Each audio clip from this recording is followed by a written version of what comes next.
अस्सलाम वालेकुम दोस्तों, मैं मोहम्मद अम्मार और आज हम पीपीएससी लेक्चर ज़ूलॉजी के पास्ट पेपर के अगले एमसीक्यूज़ डिस्कस करेंगे। इससे पहले पिछली वीडियोस में मैंने कुछ एमसीक्यूज़ डिस्कस किए हैं जो कि PPSC lecture zoology past paper में आ चुके थे। उनको हमने सॉल्व किया और डिटेल के साथ हर एक एमसीक्यूज़ को देखा और डिस्कस किया। इसी तरह हम आज इस वीडियो में अगले 10 एमसीक्यूज़ डिस्कस करेंगे 31 से 40 एमसीक्यूज़ तक। तो अगर आपने अभी तक वो वीडियोस नहीं देखी, वो वीडियोस पहले देखें, फिर इसके बाद इस वीडियोस को देखें। और इसके अलावा अगर अभी तक आपने चैनल सब्सक्राइब नहीं किया तो सब्सक्राइब कर दें उसे और साथ में मौजूद बेल आइकन को प्रेस कर दें ताकि वीडियोस के नोटिफिकेशन रेगुलरली आपको मिलते रहें। तो आज हम स्टार्ट करते हैं। इसमें पहला एमसीक्यू आज का है, the absorption of digested food occurs mainly in colon, small intestine, large intestine और द स्टमक। तो जो पहला ऑप्शन है, ऑप्शन ए, हम जानते हैं जो कोलन है वो हमारे पास लार्ज इंटेस्टाइन का पार्ट है और लार्ज इंटेस्टाइन में एब्जॉर्प्शन या डाइजेशन नहीं होती। तो कोलन का मेन फंक्शन जो होता है वो एक्चुअली वो वेस्ट प्रोडक्ट्स को प्रोसेस करना होता है। तो दूसरा ऑप्शन हमारे पास है स्मॉल इंटेस्टाइन। स्मॉल इंटेस्टाइन का जो थर्ड पार्ट होता है इलियम, उसमें डाइजेशन, उसमें एब्जॉर्प्शन होती है, उससे पहले दो पार्ट में डाइजेशन हो जाती है। तो जो बी ऑप्शन है वो यहाँ पे करेक्ट लग रहा है। थर्ड ऑप्शन है लार्ज इंटेस्टाइन। लार्ज इंटेस्टाइन पहले बता चुका हूँ मैं, एब्जॉर्प्शन या डाइजेशन नहीं होती। एंड लास्ट ऑप्शन है स्टमक। तो स्टमक में डाइजेशन होती है लेकिन एब्जॉर्प्शन नहीं होती। तो यहाँ पे जो करेक्ट ऑप्शन है हमारे पास small intestine B. Next question है, a renal portal system is found in man, horse, rabbit और द फ्रॉग। तो सबसे पहले हम ये देखते हैं कि रीनल पोर्टल सिस्टम क्या होता है। ये एक वेनस पोर्टल सिस्टम है जो इसका फंक्शन ये होता है कि इसने ब्लड को रीनल ट्यूब्यूल्स तक सप्लाई करना होता है जब ग्लोमेरुलस फिल्ट्रेशन एब्सेंट होती है, जिन ऑर्गेनिज्म में ये ग्लोमेरुलस फिल्ट्रेशन प्रेजेंट नहीं होती। तो मेनली ये जो है रेनल पोर्टल सिस्टम ये मैमल्स, हैगफिश या लैम्प्रेज में एब्सेंट होता है। तो ऑप्शन ए हमारे पास है man, B horse and C rabbit. ये तीनों मैमल्स हैं, लिहाजा इनमें ये एब्सेंट है। तो एक ही ऑप्शन हमारे पास बचता है फ्रॉग, और फ्रॉग में ये प्रेजेंट होता है। सो करेक्ट ऑप्शन हमारे पास जो है वो डी, फ्रॉग। नेक्स्ट क्वेश्चन है हमारे पास, the tango receptor response to heat, smell, touch और द केमिकल्स। हीट को जो रिसेप्टर्स रिस्पॉन्स करते हैं वो हमें पता है थर्मो रिसेप्टर्स होते हैं, और स्मेल को जो रिस्पॉन्स करते हैं वो ऑल्फैक्टरी या ऑर्डिनेट रिसेप्टर्स होते हैं, और टच को जो रिस्पॉन्स करते हैं उन्हें हम टैंगो रिसेप्टर्स कहते हैं। टैंगो रिसेप्टर जो होते हैं वो होते ही टच को रिस्पॉन्स करने के लिए हैं। और लास्ट ऑप्शन यहाँ पे जो है केमिकल्स, केमिकल को रिस्पॉन्स करने वाले कीमो रिसेप्टर्स होते हैं। सो करेक्ट ऑप्शन जो यहाँ पे हमारे पास है वो है सी, टच। नेक्स्ट क्वेश्चन की तरफ बढ़ते हैं। Third ventricle is found in brain of rabbit, heart of rabbit, kidney of frog और the heart of frog. Third ventricle ये जो है बेसिकली ये फ्लूइड की वेसिकल्स हैं, ये जो मैमल्स के ब्रेन में पाई जाती हैं। यहाँ पे हम देखते हैं ब्रेन ऑफ रैबिट, रैबिट एक मैमल है, ये ऑप्शन सूटेबल है, करेक्ट है, लेकिन हम अगले ऑप्शन देखेंगे। हार्ट ऑफ रैबिट ये हार्ट में नहीं पाए जाते, किडनी ऑफ फ्रॉग और हार्ट ऑफ फ्रॉग। तो हमारे पास जो बेस्ट ऑप्शन है वो ए ही है, ब्रेन ऑफ रैबिट। और थर्ड वेंट्रिकल को हम डायसिल भी कहते हैं, तो ये रैबिट के ब्रेन में ही पाया जाता है। तो ऑप्शन करेक्ट जो है वो ए है, brain of rabbit. Next question है, blood from glomerulus returns by afferent renal arteriole, efferent renal arteriole, renal vein और बोथ ए एंड बी।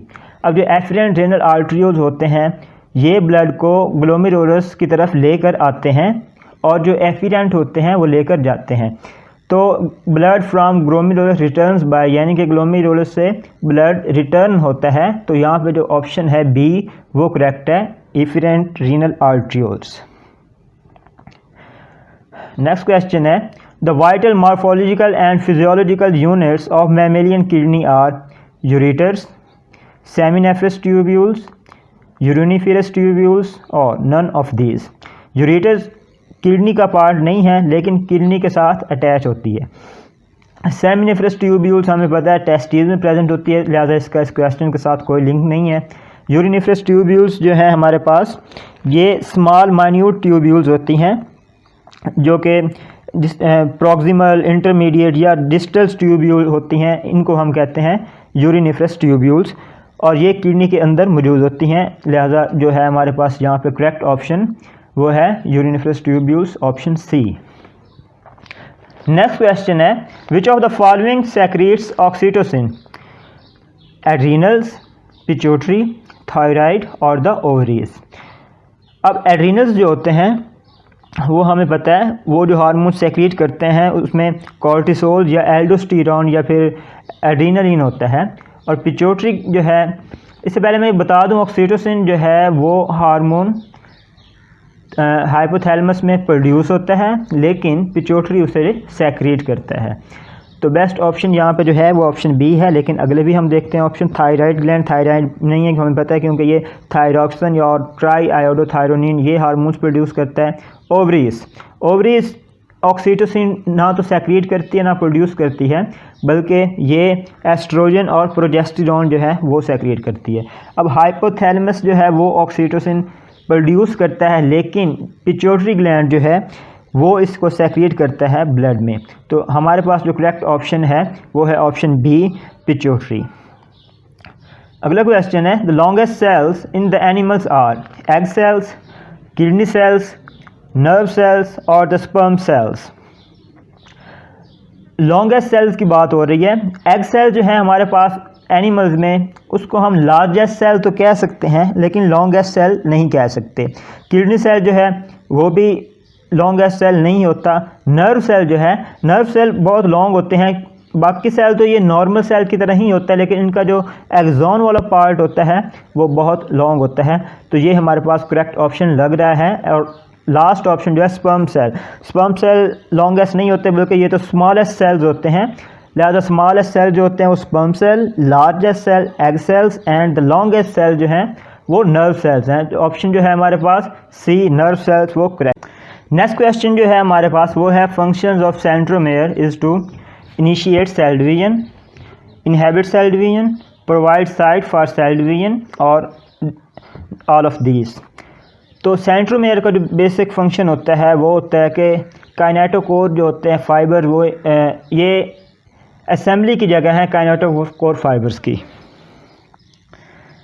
तो सेंट्रोमेयर का जो बेसिक फंक्शन होता है वो है provide site for the assembly of kinetochore fibre, यानी कि काइनेटोकोर फाइबर आके यहाँ पे अटैच होते हैं, तो ये साइट प्रोवाइड करता है सेल डिवीजन के लिए। जो तो थर्ड ऑप्शन जो है हमारे पास सी वो है वही करेक्ट है, that is the provide site for cell division.